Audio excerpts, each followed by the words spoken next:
I have been in human resources for about 21 years. I have responsibility for Encapsys and IPS, which are both companies of the Cypress Performance Group. And we're excited to be here and talk about our story. It won't be much different than yours, probably. None of us, to your point, had a playbook. But we'll share a little bit about our journey and how we managed through it. Some days felt like we didn't manage through it. Some days we felt like we managed through it pretty well. But we'll go ahead and talk through kind of the dynamics of what we went through. I'm going to set this down.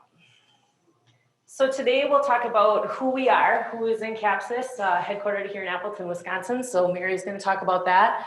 We will talk about kind of our situation as it relates to our customers and what we were looking at as January and February approached in 2020.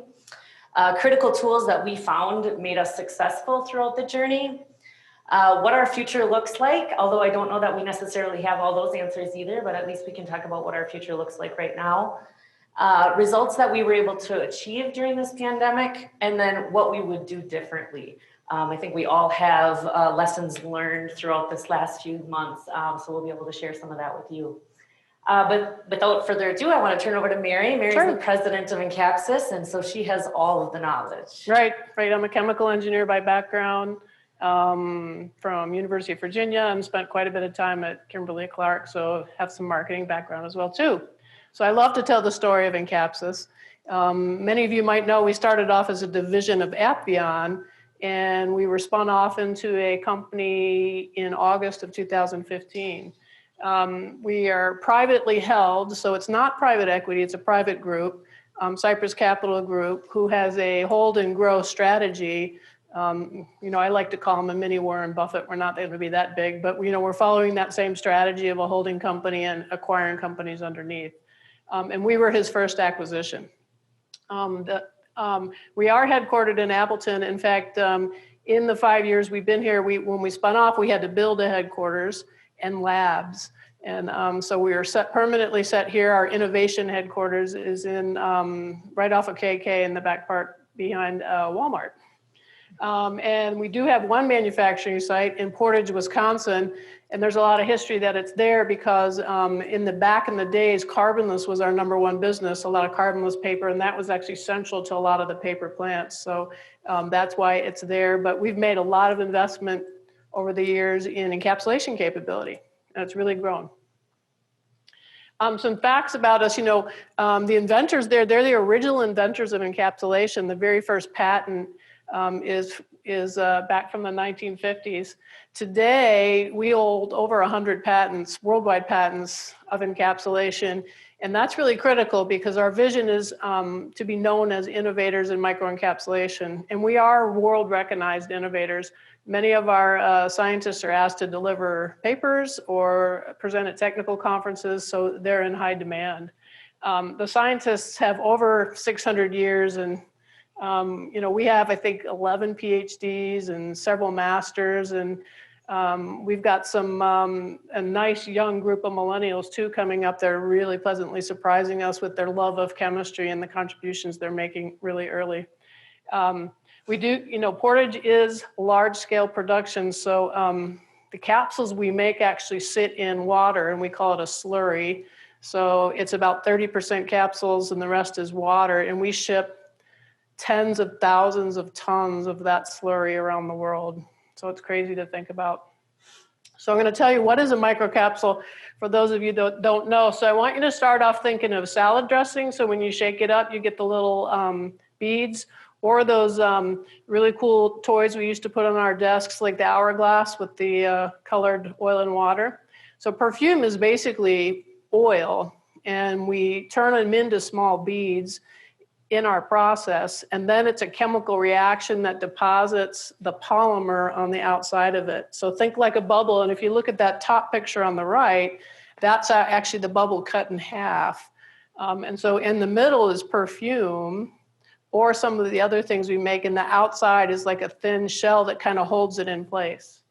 The other picture on the right of that, my right, your left, is actually the original patent picture that was included, and that is a human hair with capsules on it. So a key takeaway for you to know is our capsules are actually invisible to the naked eye. They're under 100 microns is invisible, and these capsules range from 10 to 20 microns. So I make jokes about it, but we're one of the most important companies in Wisconsin that make invisible things. I think an important point about why do you want to encapsulate something. So it's called, the term's called controlled release. So if perfume was just perfume floating in your laundry detergent, it would move around, it would flash off in the dryer, and you would have to put more in it for the consumer to get the experience. The idea of encapsulation is they were actually able to use less perfume and get it deposited exactly where you want it. And I'll give you examples on where else capsules are used in a minute. Which is I'm going to do right now. So really capsules are all around us, a lot more than you realize. So if any of you use a cake mix where you just add water, there's encapsulated oil and eggs in there. And so when you're adding water, you're actually washing off the capsule, and that capsule is made of starch, for instance. Or if any of you take fish oil, that's encapsulated. In fact, encapsulated fish oil at the microscopic level like ours is in baby formula now, everywhere. So if you buy powdered baby formula, encapsulated fish oil would be in there. Probiotics are all encapsulated, and that capsule is designed to break at a certain pH, so it breaks just in the right part of your stomach. There's biocides. If you buy the paints used for your, to keep mold and mildew down in your bathroom, that's actually got encapsulated biocides, and those are a slow release type that keeps the mold down. So I'm pointing to a lot of different things. I want to talk to you about where our markets are.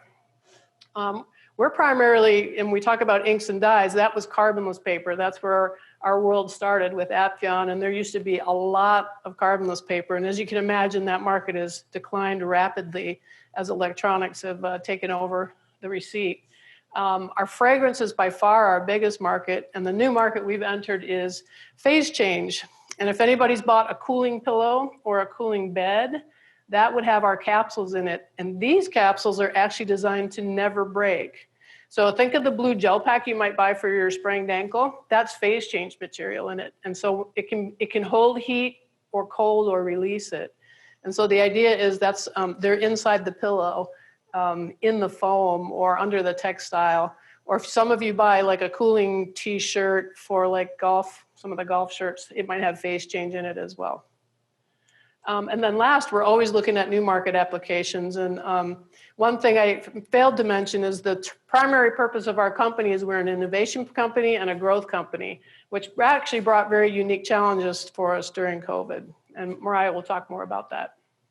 So the last thing I always like to talk about is our biggest market by far is fragrance. And does anybody here use Downy or Unstoppables? Yeah.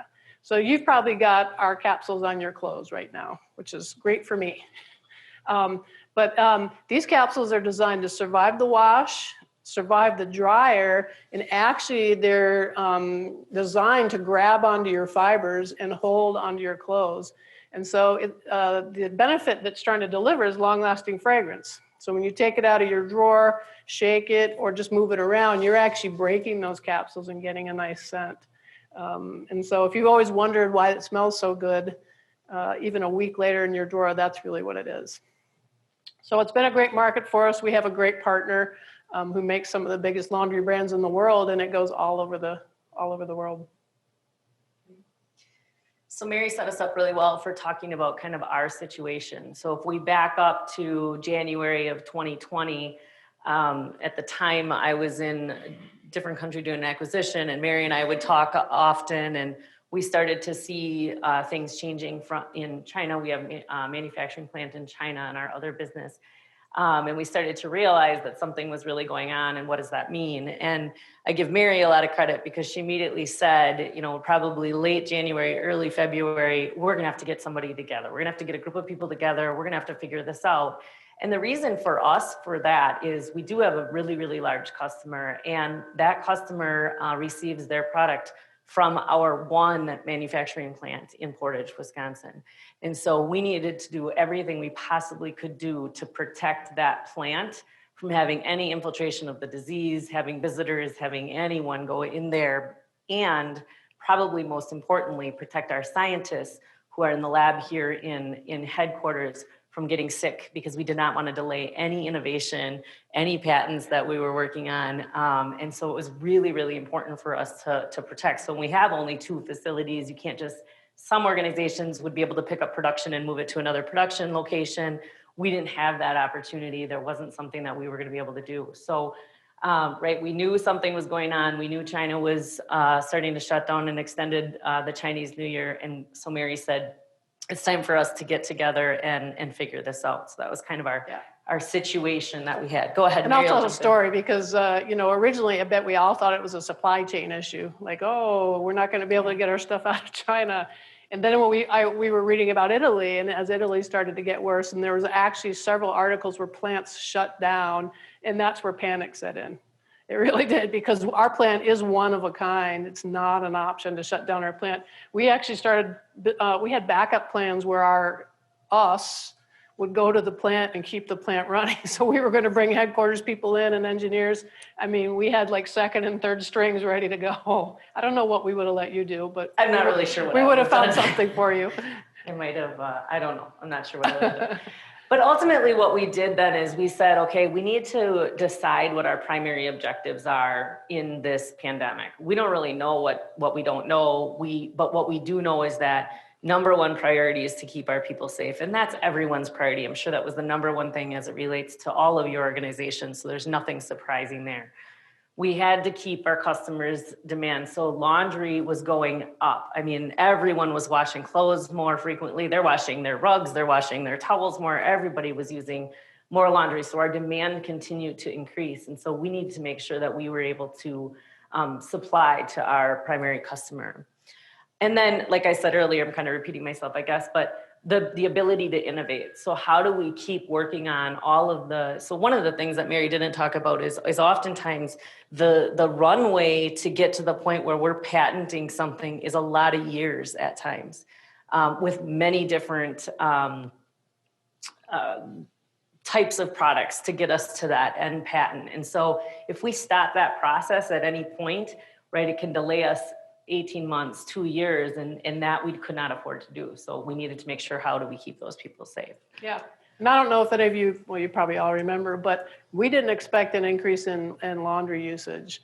And in fact, when it first started, our partner was talking about it because we thought economic collapse, people weren't going to use as many products like this. And, we talked with our employees that we're blessed because our product is being used to help families stay safe and healthy around the world. And really the stay-at-home behavior, but also in the first couple months, consumers were washing everything, bedspreads, towels, rugs. I mean, just again, to help keep their families safe. And lucky for us, that activity and that habit is continuing. So more loads of laundry are being done around the world today. Yeah, crazy. So the first thing we did in February was create a small task force. And so Mary and I sat down many times talking on the phone or connecting and saying, okay, what does that need to look like? Who needs to be on that? How many people do we need? And we decided it needed to be a pretty tight group of individuals. Certainly individuals from the plant. So we had our plant manager and operations managers on that team. I have 2 generalists that we needed to have on the team to be able to deploy, our lead operations person and Mary and I.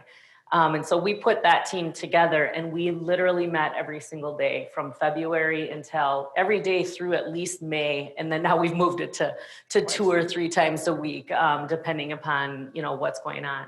But at the beginning, we didn't know what we didn't know. None of us did, none of you did. Stuff was coming at us from different researchers, from scientists, from the CDC, from all over the place. And so we were trying to take all that information and read as much as we could, get back to the group, try to figure those details out.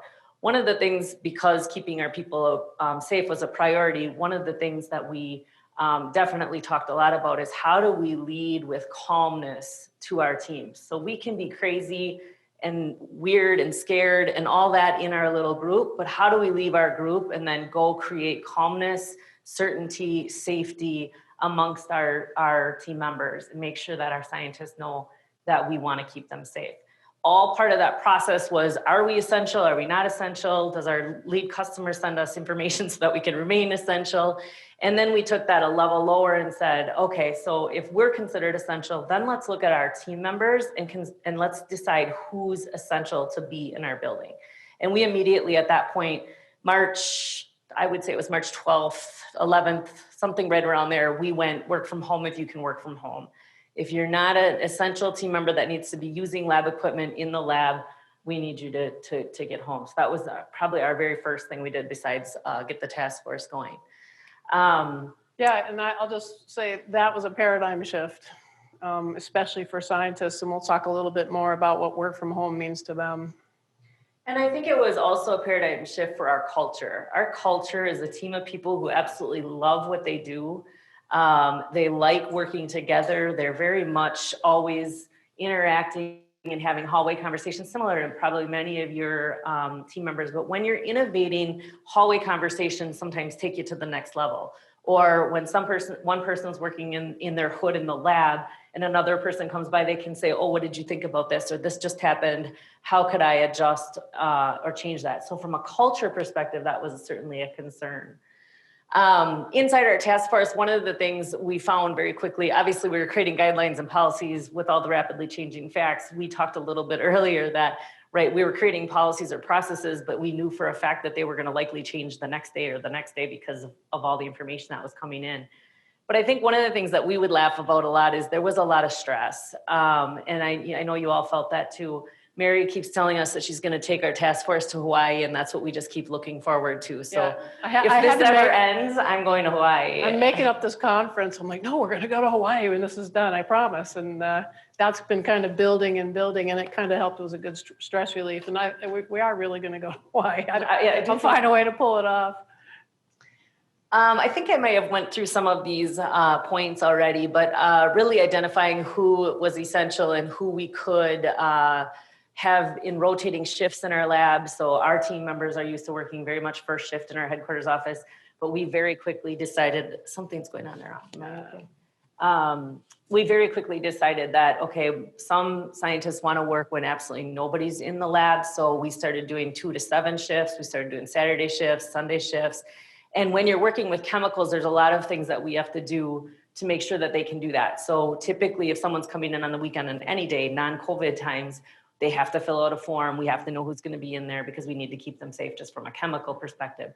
So we very quickly adjusted so that we could provide other opportunities for our scientists to be in the lab and working and adjusting some of our leadership styles to accommodate that as well. We already talked about the fact that we moved to home immediately, which many of you did. And really, without having to ask too much, people started to share personal travel, where they were going, weddings they had scheduled. And we have a full running list that we talk about in our COVID task force meetings every single day. And then now every 2 times a week of where they are, where they're going, when they can come back, if they can't come back, all that kind of stuff, which I know you're doing all those things too. Yeah, but this list, our employees surprised me. They were willingly telling us everything going on in their personal lives, where they were traveling. Too much. Oh, I know, but then the task force had to decide, okay, is that going to be a risk to the rest of the employees? And, okay, you're with your grandfather hunting and you're in your lodge, but you're not going to go near the other 2 people. Is that okay? You know, that was the kind of stress we started having, but they were so, we have had no pushback, and people are telling us everything. I'm driving with my daughter up and dropping her off in college. We're only going to stop at 1 gas station. Are you okay with that? And that's where the stress on the task force is coming, you know, because we're doing that. But I'm so impressed with the people and their willingness to share and try to keep each other safe. Yeah. So one of the things that really helped us, or a couple of things that really helped us during that time frame, is our critical tools. So we too have a group of engineering minds and brains, and so process and steps and checklists, right, was a big deal to our team. And this decision tree, that's a picture here, it's got 95 versions now, but you can kind of get the idea. It was a great tool because we could put it in the hands of our supervisors and our managers, because when someone walked up to them and said, my sister's cousin's nephew's neighbor was exposed, well, have you seen them, right? So it literally walks them through those questions, because at the moment when someone comes to you and they think they've been exposed and that was more funny example, but it usually is, right? I was by my neighbor and now his daughter has COVID. So do I need to come to work? What do I need to do? And this tool was one of those tools that we could take that stress away and say, okay, let's just calmly look at the situation. Let's follow the tree. Let's figure out what we should or shouldn't do. And we had a practice of doing that. And so then we would obviously record those examples. But I do believe, even across all my other locations in the country, this is the one thing that's laminated and on every manager's desk, just to help them through those. And that was a really nice tool. And one of our board members actually shared this with us, and we've shared it across the valley too. So everybody's got a version of a decision tree. We're not creating anything. That was another nice thing. All companies were willing to share to best practices, S&OPs, posters, documents. We were taking whatever we could get, and and that helped everybody go faster. Mm-hmm. But early on, before we had the decision tree, I always have to tell stories. We had the first exposure, and the task force, we didn't panic, but we just basically said, anyone that this person was around has to go home. I think we sent 14 people home the first time. And so you underestimated the stress when someone said, hey, you might be exposed. We had some tears. We had people worried about their own family. That was a hard learning for us. And the second learning is, we can't do this all the time because we won't be running the plant, right? Anytime one person's exposed, if 14 people around them are sent home. And so getting this kind of fact-based decision-making and using it consistently every time was critical. Mm-hmm. I don't know what you guys all experienced the first time you sent someone home, but that emotion was much higher than we anticipated. So we want to be careful when we're telling people you may have been exposed and you need to go home. Back then you didn't have testing, you couldn't validate things. Things are not as emotional now. Yeah, now it seems to be, again, testing has brought a lot more emotion. And of course, benchmarking and asking for feedback. So one of the things that we found, because our culture is so ingrained in walking around and walking by each other, we really worked hard to create a cadence of communication from the task force and from Mary as well. So our task force had a commitment to our team members that they would get a weekly email on Fridays, but also we still have a manager COVID meeting every single Thursday. So our task force puts together those communications, what it's going to be about. And we put things in there all the way from what's the bright spot in your weekend. We know you're all staying home with your family, so let's share some pictures, let's share some information. We have done weekly, the manager meetings are on Zoom. We've done emails, we've done updates with the board via Zoom. We were doing executive meetings with the board via Zoom, which was kind of a fun experience, fun for a while experience. We've done training for returning to work. So if people are coming back into the building, they go through a specific training with us before they come back into the building. And we've also started to roll out some different trainings on what is it like to manage people who work remotely and how do you engage those people, because we are used to being some of us in the same building. And so we've done some virtual trainings to help our managers more effectively engage their teams, even to the point where we give them questions to throw out. Yeah, I mean, and I'm sure all of you are facing that challenge now. How do you keep people engaged in your company, and how do you keep people engaged with each other? And we challenged our fund committee to come up with some virtual events. I think you'll talk about some of them.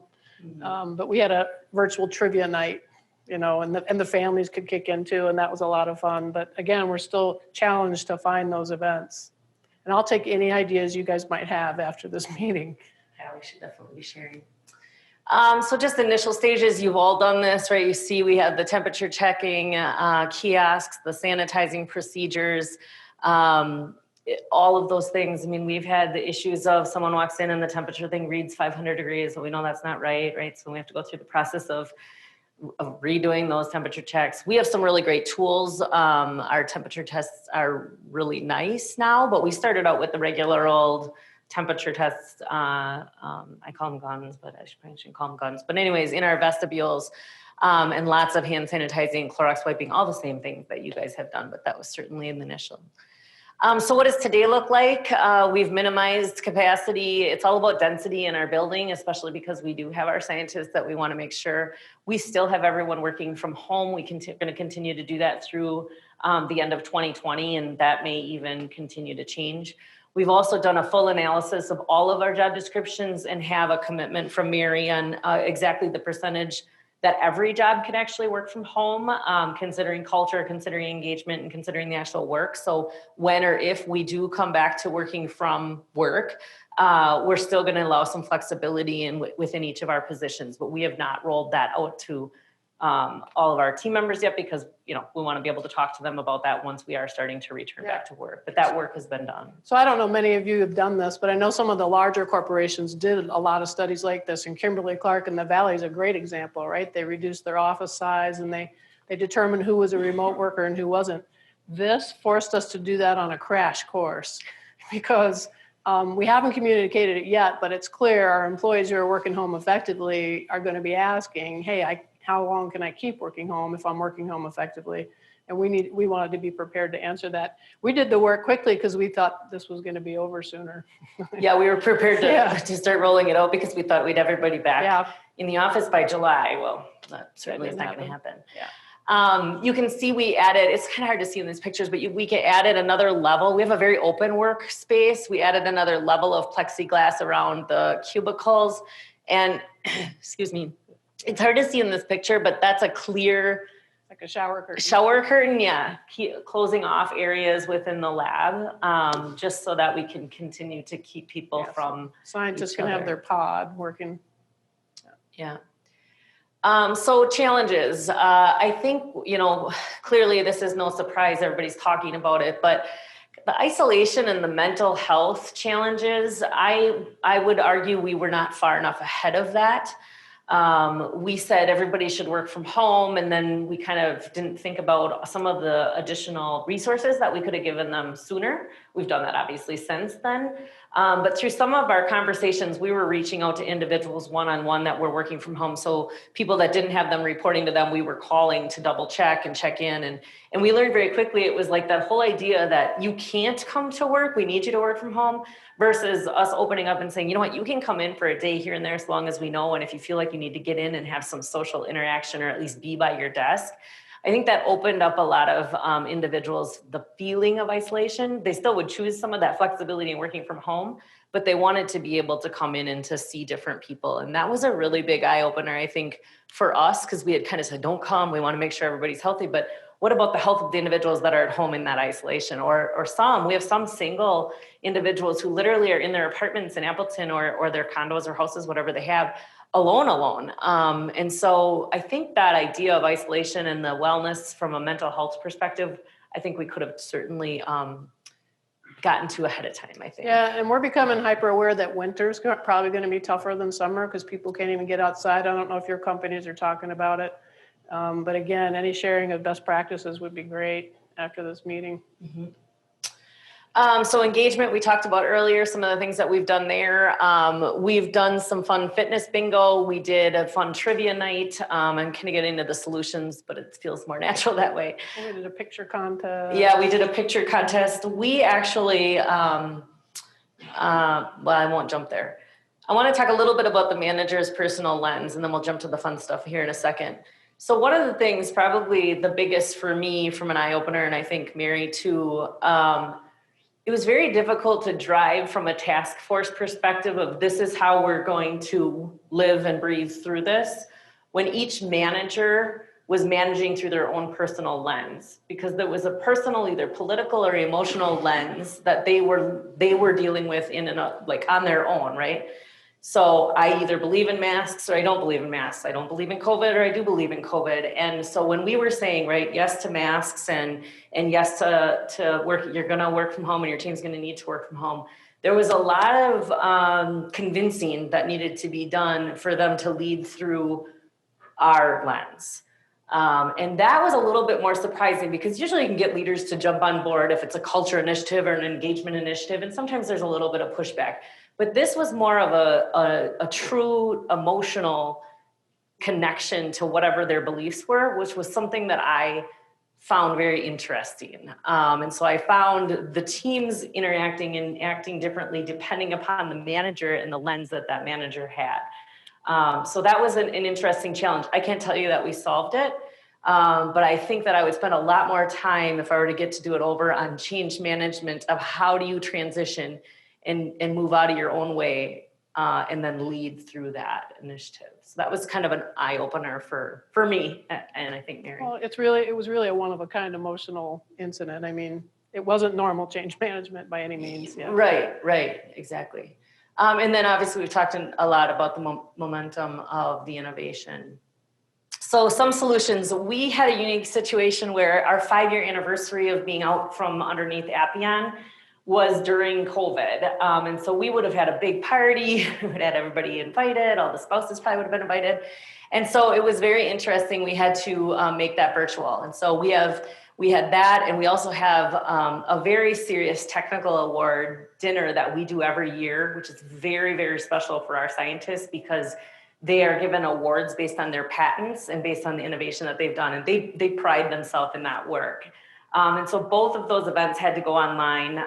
We did an okay job. We still got it done, but it still wasn't the same as being face-to-face, but we did move those to online. We didn't want to skip up and we didn't want to delay any further because we knew they wanted to be recognized for that work. For the 5-year anniversary, we decided to do some handwritten notes by every manager. We put together a big, you can see kind of the picture of the baggie of goods. I got some earbuds and a shirt and a jacket and all sorts of stuff. And actually we delivered those to their homes. So we sent out managers in cars. That was the biggest hit by far. People felt special. I think all the managers got notes back. The handwritten notes were everything. More handwritten notes. Yeah, we do a lot of, we've do a lot of handwritten notes because it goes a long way. It made them just feel like they were a part of something bigger. Yeah. We've talked about the trivia night, training for managers, individual check-ins, and again, that EAP and support tools. Just wish we would have done it a little bit sooner, maybe. Well, and Myriah, you skipped by it, but Myriah, we know some people that might be struggling more than a few, and we make phone calls. We check in with them. I know Mariah's checking in with half a dozen people a week at least, just saying, hey, how are you? And we give them an open forum to discuss. Yeah, just leaving that open-ended time and making those phone calls makes a big difference. Sure. Yeah. We get real good feedback from that too. We do.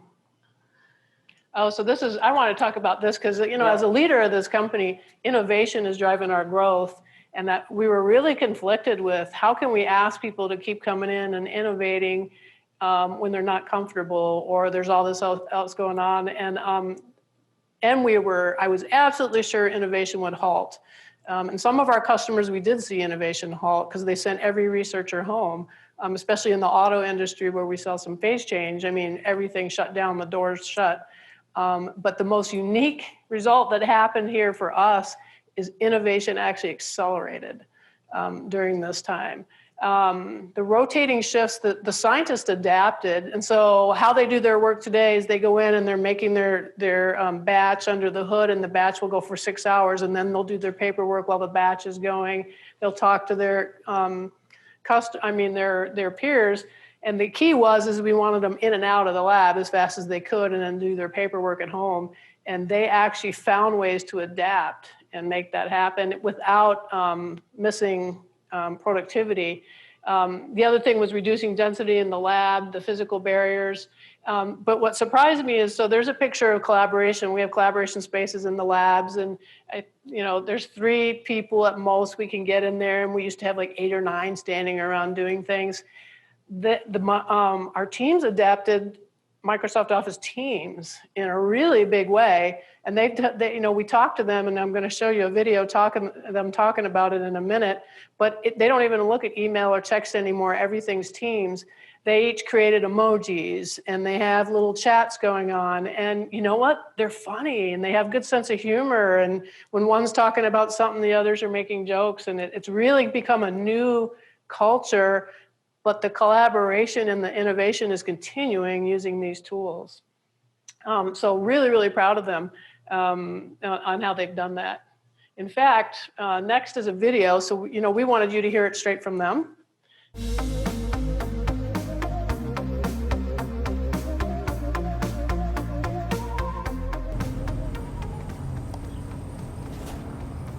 Because of the pandemic, it really forced us to take the collaboration online in a bigger way. Incapsys was already set up with a lot of those tools, Electronic Lab Notebook, a lot of the Microsoft tools, the cloud, right? Most things in the cloud. A lot of the processes in making microcapsules, once you start, you're kind of slave of the process, sometimes for multiple hours at a time with some breaks in there. And the availability or the flexibility was a very positive thing. There's a couple of things that I think have helped maintain innovation throughout the coronavirus pandemic. The first one, I think, that really made a big impact was the flexibility to choose our own schedules. And how this has affected innovation is that when we choose our own schedules, we're in and out of the lab at different times than we would be normally. And what happens is we end up being around different people at different times than we would be normally. And often questions will arise and we end up interacting with a diverse group of people that we're not normally interacting with. And just this random bouncing of different ideas with different people has really helped innovation. The second thing that I think has really helped is the ability to choose our own schedules, having that flexibility of coming in, working in the lab when we need to get work done, but also having the available time to work at home and spur creative thought while we're at home has definitely been a change, but I think it has helped maintain innovation in that sense as well. The condition of the laboratory is also, so conditions in the lab were very good already. Again, that's not something we necessarily plan for in order to protect the worker. We have very controlled airflows. These scientists are working in the hood. Most of our scientists actually have their own workspace already, right? So it's not a workspace they're sharing with anybody.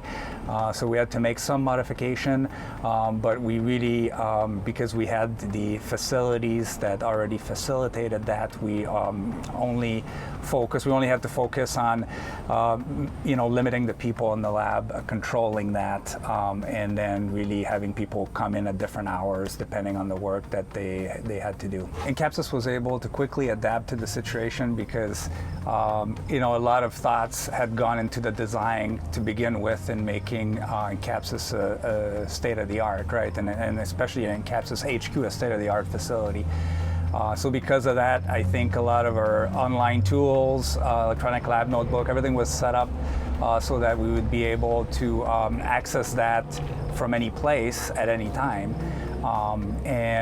Therefore, a pandemic hits. We had not designed it like this with that in mind, but really I think all of the infrastructure was there. One of the things that has really helped throughout the pandemic is the ability to communicate with one another through new technology platforms.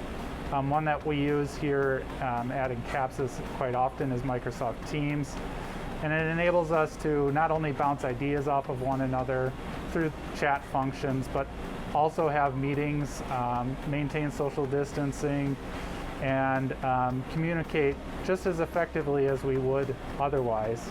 One of the things that's really nice about having the opportunity to work on an electronic lab notebook platform is the ability to take observations, take notes in the lab, but then when to make room for other people to come into the lab to maintain social distancing, what many of us will do is take those notes and observations and review them at home, working from home, and having that ability to work on our lab notebook from both while we're in the lab as well as at home has helped maintain productivity as well as spurring those creative thoughts because we're able to review our lab notebook outside of the lab. Yeah, looking back almost half a year, right? 6 months in the pandemic, looking back at what the team has been able to accomplish, and I'm extremely proud of the team. We were able to continue the work, and I would say even thrive where a lot of people could not. And really, I think again, I talked about a lot of the infrastructure and some of the minimal change that we're able to do as far as, how we interacted. But really, I think people didn't skip a beat and came, at whatever hour they were assigned or they had to come, and working together in a different way to really come through for our company and more importantly for our customers.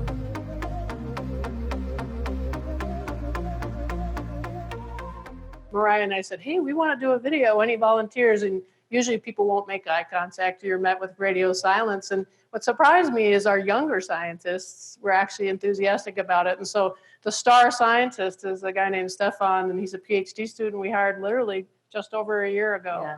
And he's an incredible addition to the team, and he's enthusiastic about his work and what he does. And I think it showed up there. But I was thinking about the optics of that video. I'm talking about labs and everything. And then there's Oog sitting outside at our nice little table. So They were socially distanced. yeah. But the results, we're very lucky to say our employees are healthy today. We've had a few cases, but everybody's stayed healthy. We actually are having a year of record volume by far. And the team's ability to, the Portage plant's ability to be agile and respond to it has been incredible. Our customer service hasn't skipped a beat through all this as well too. I talked about the biggest thing that surprised me is innovation increased. And there's a lot of theories about how to grow innovation and how scientists work best. And these scientists were giving flexibility to innovate and come in the lab when they wanted. They have ownership over their ideas. And Stefan was talking about, and they're being able to bounce them off a different group of people. So we're gathering some really unique insights on how that might be carried forward, and you continue to give them that space and time to innovate. But we have a record number of patents we're chasing right now. Our patent lawyers are overwhelmed with the ideas that we're going to be bringing forward during this time. So I think that was the most surprising result of all. The bottom line is, I said I would venture to say we've found successful new ways of working that we'll be bringing into the future. So just, a couple things that we've talked about already, the things that we would do differently. So change management for the leaders and for all of us, quite honestly, who may have a difference of opinion, who are confused by multiple facts and research. So working through that piece.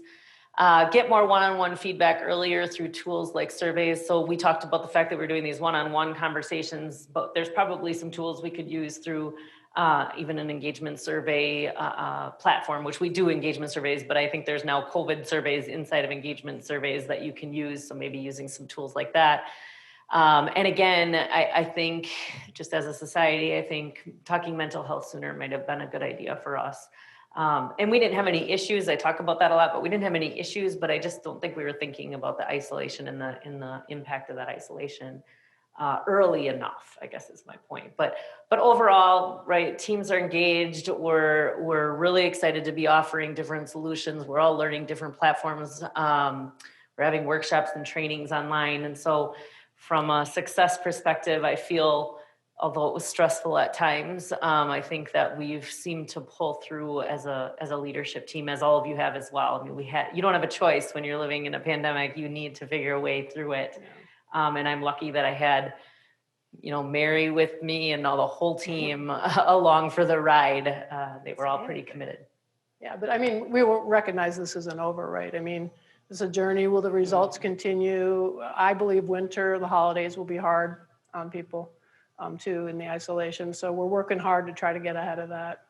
Yeah, 2 orders came out today and 5 schools went from hybrid to online yesterday. Stuff changes every single second. So how do we help our team members through that and their families, quite honestly, because that's their support system too. So yeah. So from that picture, you guys embracing your inner capsule there, it's like anyone who's using Downy, you're imagining that on your clothes. No, you guys, come on, you can be funnier. Any questions that you have for Myriah? On that previous slide, your top one is change management for leaders who have different opinions. So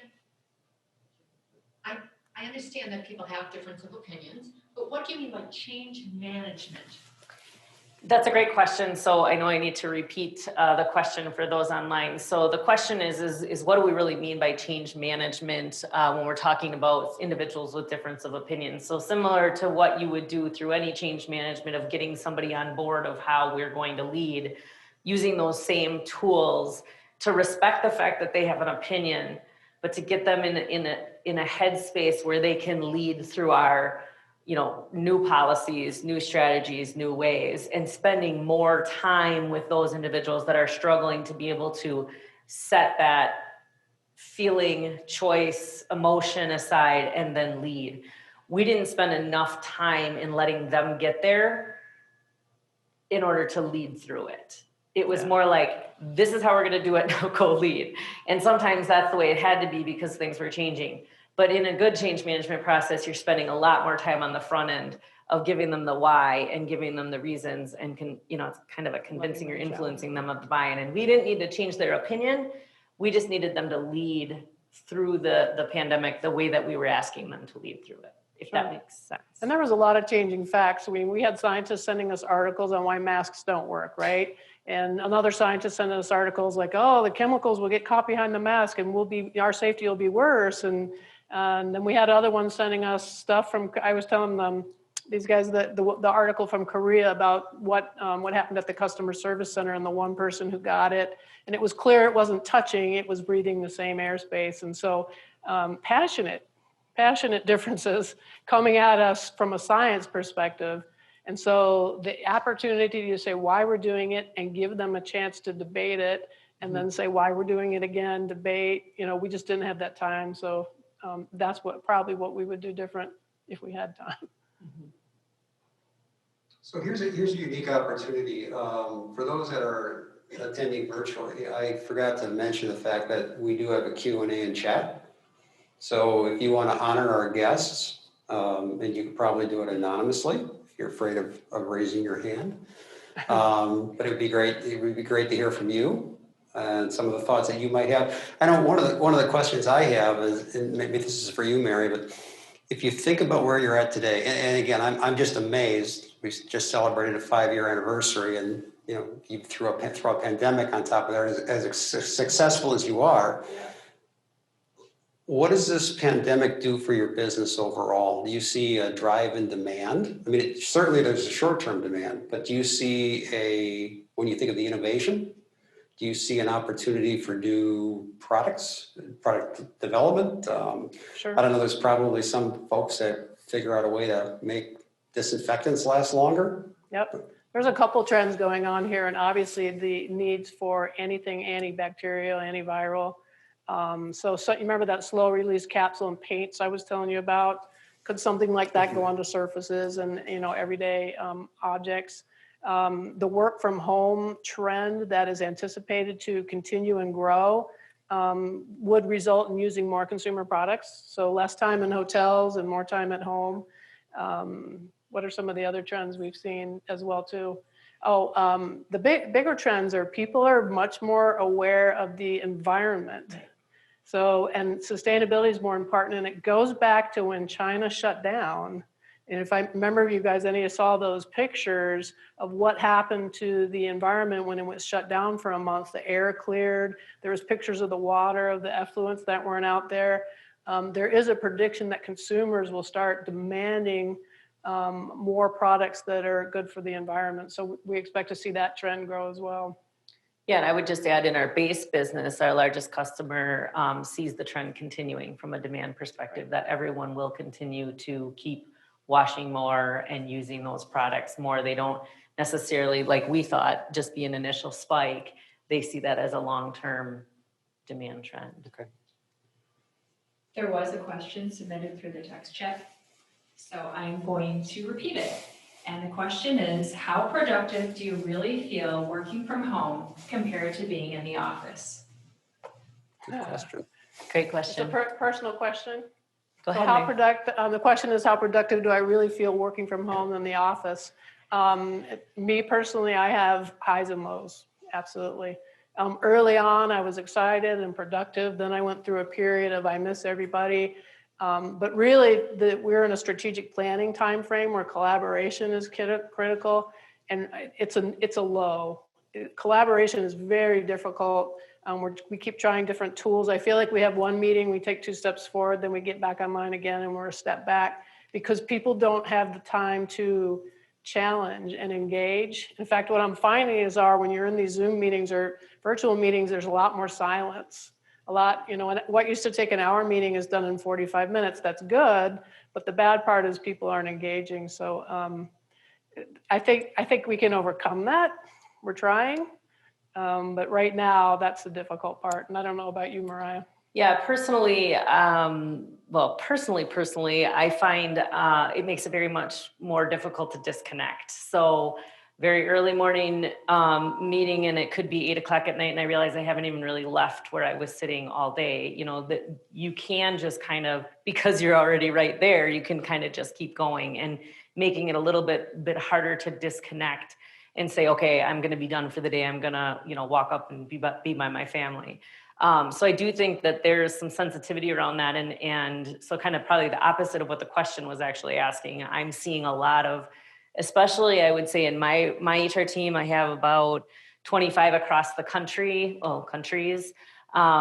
They're just pounding hard, but I think that's because of the world we're living in right now. And so hopefully post-pandemic, we can get some better balance in there. And I would also say that, not from a personal perspective, but I would say back to Mary's comments, I see our more introverted teams more collaborative on our platforms than I see our extroverted teams, which is so interesting. They maximize that chat feature. I know more about our introverted scientists than I would have ever known in the non-COVID. The emojis they make. And comments and side stories and kind of dings back and forth. They have this really great banter, and I think because they feel comfortable using that chat feature, and they're expected to be at the meeting having already read the stuff that was in Teams between the last meeting and now. So I would say that. And then the other thing that I would say, and Mary called this out yesterday, we were talking about it and a little bit today, but I think the individuals that are the most effective are those that are in meetings that are ran effectively. So individuals need to relearn how to run an effective meeting online, just like they would if they're in, an office. So is there collaboration time? Is there brainstorming time? What is our agenda? Is this a decision meeting or is this a brainstorm meeting? Those kind of things probably need to be implemented a little bit stronger in order to really protect that time of individuals working from home. Yeah. And kind of covered a lot of topics there, sorry, but. And all of you, I bet all of you have this. I'm sitting on my kitchen chair, right? And 3 hours later I get up and I'm like, my back hurts. And you can't find a good desk chair. They're gone.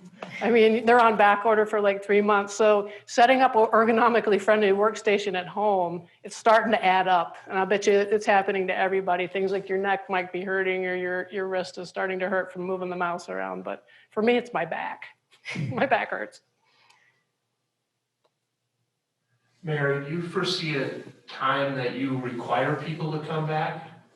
And if you're not going to do that, are there positions that you will require and then have others that are not required, so you kind of have a have and have not? Yeah, that was it's a good story. It's an aha for me, because early on I was like, oh, we have to get everybody back. It was a paradigm I was caught in. I thought people needed to be together to work. And a couple people pushed back, and I'm so glad they did, and they snapped me out of that paradigm. And that's when we were talking about earlier that we've already gone through and looked at every position and decided what percent could be remote and what percent needed to be in. So when that time comes, we'll be, all of our positions now will be able to have some amount of percent time working from home. But we have to wait for that right time to talk about it.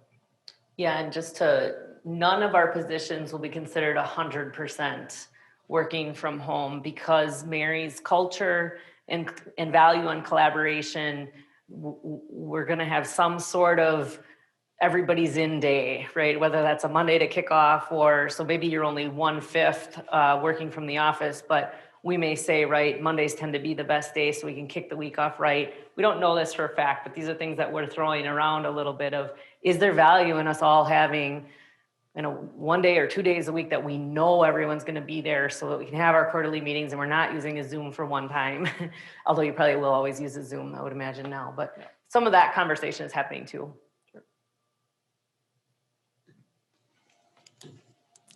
Does it change at all your perspective on where your next employee gets hired?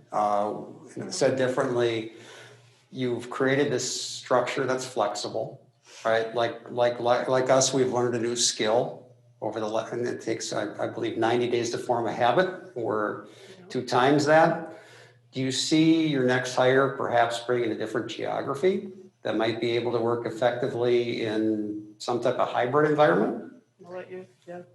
Yeah, so the question was, is on our next hire, would we be able to hire somebody in a different geography and could they be as effective? And I can't speak to Encapsis yet, but what I can say is on the IPS world, we have divisions located in different areas of the country. And so their paradigm would be, right, they need to be where their division is. And we have definitely challenged that thought on the IPS side. Our new hires that we've opened up the geography to all different areas within the country and said, you know what, I guess I don't care if North Carolina is where our headquarters is, if they're in Boston and they can fly in when we need them and they can be on Zoom meetings all the time. And that's where the talent is, the skill set that we're looking for is located.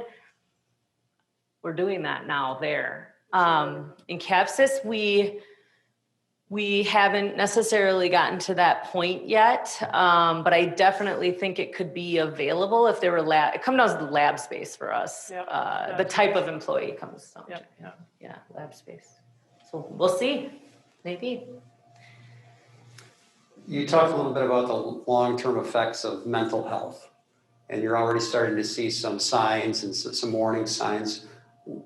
Have you thought at all about what type of services you might need in the future to be able to address those issues? I guess, lack of a better word, to reprogram people? Well, that's a great question. So the question. The question is, we talked about mental health and isolation. And so what have we thought about for long-term changes or different strategies around mental health as we move forward? So at this point, I would say communication and awareness and in front of their face visibility is something that we've shot for. On our IPS side of the business, we have different benefit plans on both companies. We actually changed our EAP vendor this year because of mental health. And we were using an EAP vendor that just found it very difficult for them to get access to those individual sessions. And so we expanded that. So now they have 10 sessions where a typical EAP is 3. Ours at Encapsis is 5, so that's better than 3.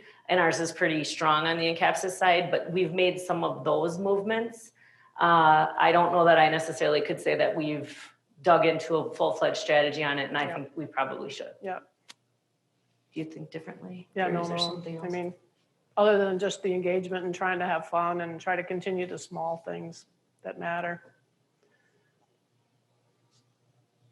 Any other questions, Michelle, from the folks that are attending virtually, or any other questions from those in the audience?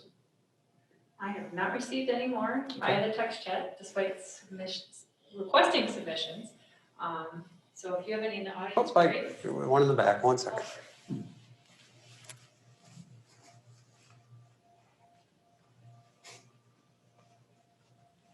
Thank you, Ken. My question relates more to school having started and all the virtual problems that occur with school, putting more stress on your employees working from home. How are you addressing that? And I would assume that you're probably going to incorporate that when you decide to try this 1 day a week at work for everybody. I mean, trying to get help for everybody on that same day is going to be a problem too. True. That's a great question. So Mary, I'm going to let you answer it, but I'll just repeat it. So the question is what have we done or how have we handled kids going back to school and team members having additional responsibility at home and or having to find additional care at home while they're working from home and or quite honestly working the different locations. It causes stress there too. But Mary, that was a big thing for Yeah, Mary. So I mean, we're a small enough company. We can afford to be flexible, and that's really the word we used. Each situation was treated individually, and so we asked them to contact their managers if they were having issues, and we did get some stories like, I have a lot of problems with technology. I know I should be available from these hours, but I just can't, and I'm going to be these hours, but I'll get it figured out later. And so we've just maintained flexibility. As far as the 1 day a week thing, we'll be very thoughtful about implementing that before schools go back or don't go back, something like that. But we have about 25% of our employees that are dealing with this. And so far, the flexible arrangements are working. yeah, some have adjusted shifts. That's another thing that we've done is if they need to be home and helping. We've, at least on the IPS side, we've switched shifts. So somebody that's typically first shift, they love first shift, but they need to be second shift in order to help with the home front. We've told them that you can go back to first shift as soon as the school goes back in so that they're not worried about losing their job. We primarily are leading with flexibility and one-on-one individual assistance so that we can figure it out for them. But the key is making sure that they understand this isn't about risking your job, right? You're asking us to just give some flexibility and help. And the last thing we want you to worry about on top of all the rest of this is that you're going to lose your job because you can't figure it out. It's a lot to figure out. I have 3 kids of my own. Luckily, they're old enough to handle it, but it's still a lot for families to think about and figure out. So we're trying to do our best and be as much one-off as we can so that we can make it work for as many as possible. But as you can imagine, this will continue for a while and it'll start to wear down on people. So, Yeah. You close with the things you would do differently, but if you could go back into time, and it sounds to me like you saw this earlier than anybody else, just given the fact that you had China and you were involved with that. What's the one piece of advice you'd give yourself? It's okay to not know the answer. yeah. I think we put a lot of stress on ourselves to try to figure it out. We all probably did. Every one of you could probably look back and say that. Just breathe. We'll get through it. I think there was a lot of sleepless nights from at least the task force, if not everyone probably in this room. Right. The stress of, it's not an option to let your plant shut down, but not know what's coming. I mean, literally, I was dreaming about digging a moat around it, right? And not letting people in. And we shut the doors to everybody. Mm-hmm. So getting the chance to just step back and get perspective would have been, yep.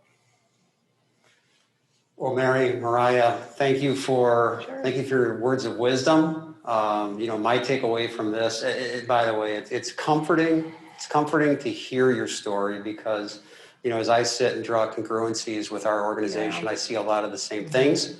The organization that I come from has a lot of scientists and engineers. And in some cases, I think, they've been socially distancing since the day they were born, just given the unique personalities that they have. But we're a resilient species. And as sure as we're standing here today, we're going to get through this. So thanks for your insights. Thanks for showing up in person. And as I said when we started, this was not going to be perfect, but it was going to be progressive. And I can promise you that it only gets better from here. So thank you for your support. Thank you for being with us. For those that are sticking around, there is a social hour. My understanding is that Rock Garden is only serving high-grade alcohol because that kills the virus and everybody gets their own bottle. So I don't know how that, you have masks, so you'll work fine with Uber. Just make sure you drive safe. So thank you for being here and we'll see you next month. Thank you all. Thank you.